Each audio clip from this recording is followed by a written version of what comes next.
பரமனை மதித்திடா பங்கையாசனன் ஒரு தலை கிள்ளியே ஒளிந்தவானவன் குருதியும் அகந்தையும் கொண்டு தண்டமும் புரிதரு வடுகனை போற்றி செய்குவான்.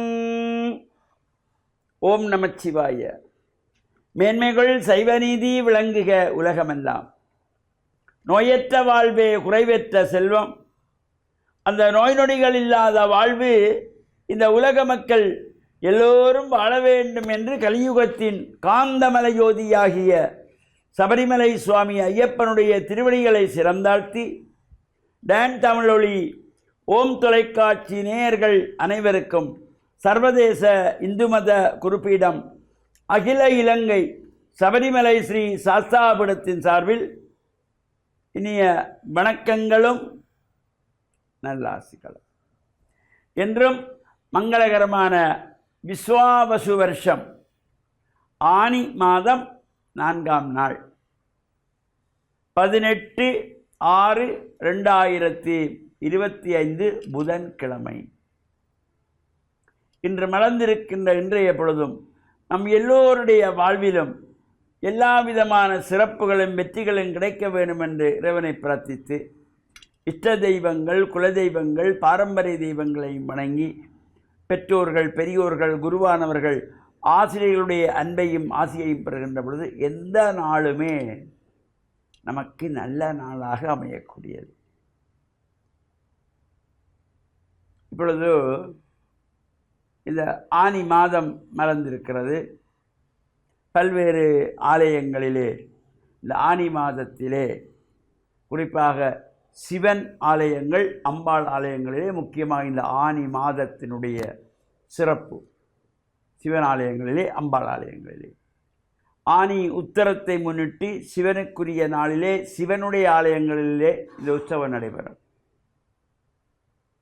ஆனி மாதத்து பௌர்ணமியை முன்னிட்டு அம்பாள் ஆலயங்களிலே உற்சவங்கள் நடைபெறும். அவ்வாறு இந்த சிவனுக்கும் அம்பாளுக்கும் உற்சவம் நடைபெறுகின்ற மாதம் இந்த ஆனி மாதம். அவ்வாறு இந்த ஆனி மாதத்திலே இவ்வாறு உற்சவங்கள் நடைபெறுகின்ற பொழுது நாம் இந்த யாகசாலையிலே ஆகுதிகள் செய்யப்படுவது, அங்கு ஈசான திக்கிலே வந்ததும் புஷ்பாஞ்சலி செய்யப்படுவது, யாக தரிசனம் செய்யப்படுவது, இவையெல்லாம் நாம் சிந்தித்து வருகிறோம். அவ்வாறு அந்த ஈசானத்திலே தேவாரம் பாடுவது, புராணம் பாடுவது, இவை எல்லாமே ஒரு சிறப்பு. அந்த ஈசானத்திக்கு அவ்வளவு ஒரு சிறப்பு.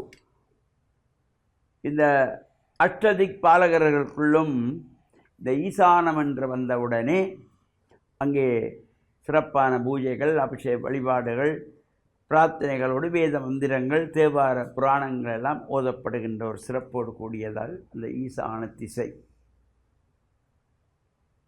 இதை தினமும் காலை மாலையிலே சுவாமி வலம் வருகின்ற பொழுது யாக தரிசனம் இவையெல்லாம் சிறப்பாக நடைபெறும். இந்த யாகத்திலே ஆகுதி பண்ணப்படும்.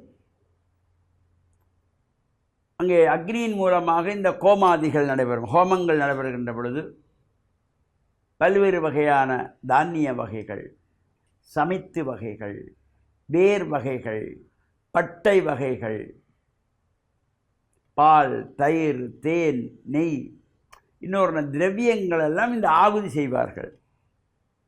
அப்பொழுது இந்த அக்னி தேவனுக்கு 7 நாக்குகள், வேறு எந்த தேவர்களுக்கும் இல்லாத ஒரு சிறப்பு இந்த அக்னி தேவனுக்கு மட்டும். நமக்கெல்லாம் ஒரு நாக்கு. இந்த ஒரு நாக்கிலே நமக்கு இனிப்பு தெரிகிறது, உரைப்பு தெரிகிறது, புளிப்பு தெரிகிறது, உப்பு தெரிகிறது, கசப்பு தெரிகிறது, துவர்ப்பு தெரிகிறது. இந்த ஒரு நாக்கிலே நமக்கு தெரியுது. நாம் குடிக்கின்ற தேநீரிலே சீனி குறைந்தால் தெரிகிறது, அதிகமானால் தெரிகிறது. பாயசத்தில் சீனி பத்தாது என்று தெரிகிறது. குழம்பிலே உரைப்பு பத்தாது, குழம்புக்கு புளி பத்தாது. இந்த புளிப்பு, உரைப்பு, இனிப்பு, துவர்ப்பு, கைப்பு இவையெல்லாம் நமக்கு இந்த ஒரு நாக்கில் தெரிகிறது. இந்த அக்னி தேவனுக்கு 7 நாக்கு. இந்த 7 நாக்கிலும் 7 சுவைகளோடு கூடியது. அது மட்டுமல்லாமல் நாங்கள் இந்த அக்னிதேவனுடைய சிறப்புகளை தொடர்ந்து நாளை சிந்திப்போம். இன்றைய தினம் இந்த பைரவப் பெருமானுடைய வழிபாடு ஒவ்வொரு மாதங்கள் தோறும் வருகின்றதாகிய தேய்பிறை அஷ்டமி, வளர்பிறையிலும் அஷ்டமி வரும், தேய்பிறையிலும் வரும். இந்த தேய்பிறை அஷ்டமியிலே பைரவப் பெருமானை வழிபாடு செய்வது எல்லா விதமான கஷ்டங்கள், துன்பங்கள், சோகங்கள் நீங்கி சந்தோஷமான வாழ்வு வாழ்வதற்கு இந்த பைரவருடைய வழிபாடு. தேய்பிறை அஷ்டமியிலே பிரம்மதேவனுக்கு ஒரு சமயம் ஆணவம் வந்ததாம். எனக்கு 5 தலை, சிவனுக்கு 5 தலை, எனவே என்னை விட பெரியவன் அல்ல சிவன் என்ற ஆணவம் இருமாப்பு வந்த பொழுது அந்த ஆணவத்தை அடக்குவதற்காக சிவன் எடுத்த அவதாரம்தான் இந்த பைரவ மூர்த்தம். பரமனை மதித்திடா பங்கையாசனன் ஒரு தலை கிள்ளியே ஒளிந்தவானவன் குருதியும் அகந்தையும் கொண்டு தண்டமும் புரி தரு வடுகனை போற்றி செய்வான். அந்த ஆணவத்தை அடக்குவதற்காக பிரம்மாவுக்கு இருந்த 5 தலையிலே ஒரு தலையை கிள்ளியடிப்பதற்காக பைரவராக தோன்றியவர் சிவன் என்ற நல்ல சிந்தனையோடு நாம் இறையருளை பெற்று மண்ணில் நல்ல வண்ணம் வாழ டான் தமிழொலி ஓம் தொலைக்காட்சி நேயர்கள் அனைவருக்கும் சர்வதேச இந்து மத குறிப்பீடம் அகில இலங்கை சபரிமலை ஸ்ரீ சாஸ்தாபுரத்தின் சார்பில் நல்ல ஆசிகளை கூறிக்கொள்வதில் மனமகிழ்வு கொள்கிறோம். சர்வே ஜனாக சுக்கினோம் பவந்து, சமஸ்த சன்மங்களானி சந்து. சுபம்.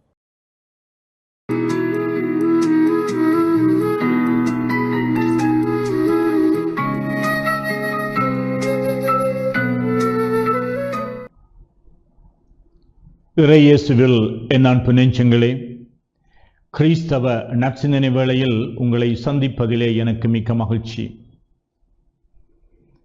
வழமையாக நாங்கள் பார்ப்போம், அரசியல் தலைவர்கள், சமய தலைவர்கள், சமூக தலைவர்கள் என்று இவர்கள் மக்கள் மத்தியிலே நடமாடுகின்ற பொழுது, மக்களை சந்திக்க வருகின்ற பொழுது, அல்லது மக்கள் மத்தியிலே சில நிகழ்வுகளுக்கு அவர்கள் பிரசன்னமாக இருக்கின்ற பொழுது அவர்களுக்கான பாதுகாப்பு கொடுப்பார்கள். அவர்களுடைய உயிருக்கு ஆபத்து வராமலும், அவரை தொந்தரவு செய்யாமலும், அவருக்கான சில நேர அட்டவணைகளை எல்லாம் குறித்து அவர்களை மக்களிடமிருந்து சற்று விலகி வைத்துக் கொள்வார்கள். ஆனால் இயேசுவுடைய வாழ்க்கையில் பார்க்கின்றோம், இயேசுவுடைய போதனையை கேட்பதற்கும், இயேசுவை தொட்டு அல்லது அவர் தங்களை தொட்டு குணமாக்க வேண்டும் என்று பல ஊர்களில் இருந்தும் மக்கள் பெரும் திரளாக வந்தார்கள் என்று நற்செய்தி கூறுகின்றது. பல ஊர்களில் இருந்தும் மக்கள் பெருந்திரளாக வந்தார்கள் என்று சொன்னால் அதனுடைய அர்த்தம் என்ன? இயேசு எப்பொழுதும் அன்பொழுக பேசினார், ஆறுதல் கொடுத்தார், அவர் கனிவோடு மக்களோடு பழகினார்.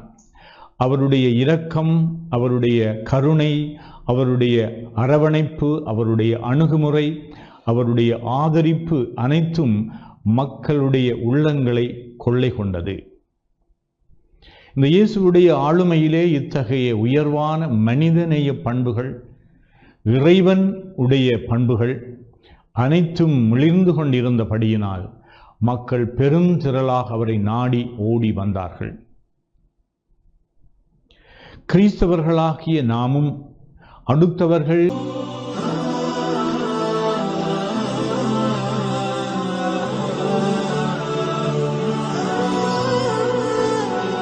பிஸ்மில்லாஹிர் ரஹ்மானிர் ரஹீம். இஸ்லாமிய நற்சிந்தனையினோடு இன்று இணைந்திருக்கக்கூடிய நேயர்கள் அனைவருக்கும், பார்வையாளர்கள் அனைவருக்கும் அஸ்ஸலாமு அலைக்கும் வரஹ்மத்துல்லாஹி வபரகாத்துஹு. இன்றைய நற்சிந்தனையினூடாக ரசூலுல்லாஹி ஸல்லல்லாஹு அலைஹி வஸல்லம் அவர்கள் எந்த அளவுக்கு தன்னடக்கத்தோடும் பணிவோடும் நடந்து கொண்டார்கள் என்பதை ஒரு சில செய்திகளின் மூலம் உங்களுடைய கவனத்திற்கு கொண்டு வரலாம் என்று ஆசைப்படுகின்றேன். அன்புள்ள சகோதர சகோதரிகளே, ரசூலுல்லாஹி ஸல்லல்லாஹு அலைஹி வஸல்லம் அவர்கள் நாட்டு ஜனாதிபதியாக இருந்து கொண்டு, அல்லாஹ்வுடைய தூதராக இருந்து கொண்டு, மனித சமூகத்தின் தலைவராக இருந்து கொண்டு, தன்னடக்கத்தோடும் பணிவோடும் இந்த உலகத்திலே ஆட்சியை கொண்டு நடாத்தினார்கள். மக்களை நல்வழிப்படுத்தினார்கள். மக்களுக்கு போதனைகளை, அறிவுரைகளை சொன்னார்கள். எந்த அளவுக்கு என்றால் ஒரு பொழுதும் நபிகளார் ஸல்லல்லாஹு அலைஹி வஸல்லம் அவர்கள் கடினமான வார்த்தைகளை பயன்படுத்தியது கிடையாது. ஒரு பொழுதும் பெருமை, ஆணவம், கர்வம் அவர்களிடத்திலே இருந்தது கிடையாது. எந்த அளவுக்கு என்றால் மதீனாவிலே சில பெண்கள் நபிகளாரிடத்திலே சென்று நபிகளாருடைய கையை பிடித்து கொண்டு அவர்கள் விரும்புகின்ற இடங்களுக்கெல்லாம் நபி அவர்களை அழைத்து செல்வார்கள். நபி அவர்களிடத்திலே போய் செல்வதற்கு வழி கேட்பார்கள். நபி அவர்கள் கொண்டு போய் விட்டு வருவார்கள். இந்த அளவுக்கு நாட்டு ஜனாதிபதியாக இருந்து கொண்டு, சமூகத்தின் தலைவராக இருந்து கொண்டு, அல்லாஹ்வுடைய தூதராக இருந்து கொண்டு, இந்த உலகத்திலே பணிவான முறையிலே ஆட்சி நடாத்திய ஒரு தூதராக, ஒரு தலைவராக நபி அவர்கள் இந்த மண்ணிலே வாழ்ந்து காட்டினார்கள். அதே போன்று இந்த உலகத்திலே எந்த தலைவராலும் அந்த அளவுக்கு பணிவாக நடக்க முடியாது என்று சொல்லுகின்ற அளவுக்கு பணிவோடு ஆட்சியை கொண்டு நடத்தினார்கள். சில நபித்தோழர்கள், குறிப்பாக முஆத் இப்னு ஜபல் ரலியல்லாஹு அன்ஹு அவர்கள் பல நாடுகளுக்கு சென்று வருகின்றார்கள். நாட்டு தலைவர்களை பார்த்துவிட்டு வருகின்றார்கள். அவர்களுடைய அந்த சிம்மாசனத்தையும் அவர்களுடைய அரசியல் பட்டாளத்தையும் அவர்களுக்கு அந்த நாட்டு மக்கள் கொடுக்கக்கூடிய கண்ணியத்தையும் மரியாதைகளையும் பார்த்துவிட்டு வந்து அல்லாஹ்வுடைய தூதரிடத்திலே வந்து சொல்லுகின்றார்கள், அல்லாஹ்வின் தூதரே, உலகத்திலே பல நாடுகளுக்கு சென்று வந்தேன். அந்த நாட்டு தலைவர்கள் மதிக்கப்படுகின்றார்கள், கண்ணியப்படுத்தப்படுகின்றார்கள். அந்த நாட்டு மக்கள் அந்த தலைவர்களை தலையில் வைத்து மதிக்கின்றார்கள். ஆனால் நீங்கள் எளிமையான முறையிலே இந்த உலகத்திலே ஆட்சி செய்து கொண்டிருக்கின்றீர்கள். உங்களுக்கு அந்த அளவுக்கு மரியாதைகள், கண்ணியங்கள் கிடைப்பதில்லை. எனவே உங்களுக்கு சுஜூது செய்வதற்காக வேண்டி, உங்களுக்கு சிரம் தாழ்த்துவதற்காக வேண்டி நீங்கள் எங்களுக்கு அனுமதி தாருங்கள் என்று கேட்ட நேரத்திலே நபி அவர்கள் சொல்கின்றார்கள், சுஜூதை பொறுத்தவரைக்கும் தலையை நிலத்தில் வைத்து மரியாதை செய்வதற்கு தகுதியானவன் அல்லாஹ்வை தவிர வேறு யாரும் கிடையாது.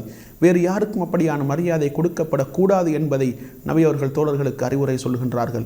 எனவே இந்த உலகத்திலே நபி அவர்கள் தலைவராக இருந்து கொண்டு, நாட்டு ஜனாதிபதியாக இருந்து கொண்டு, அல்லாஹ்வுடைய தூதராக இருந்து கொண்டு ஒரு சாதாரண மனிதன் உண்ணுவதை போன்று உண்பார்கள்.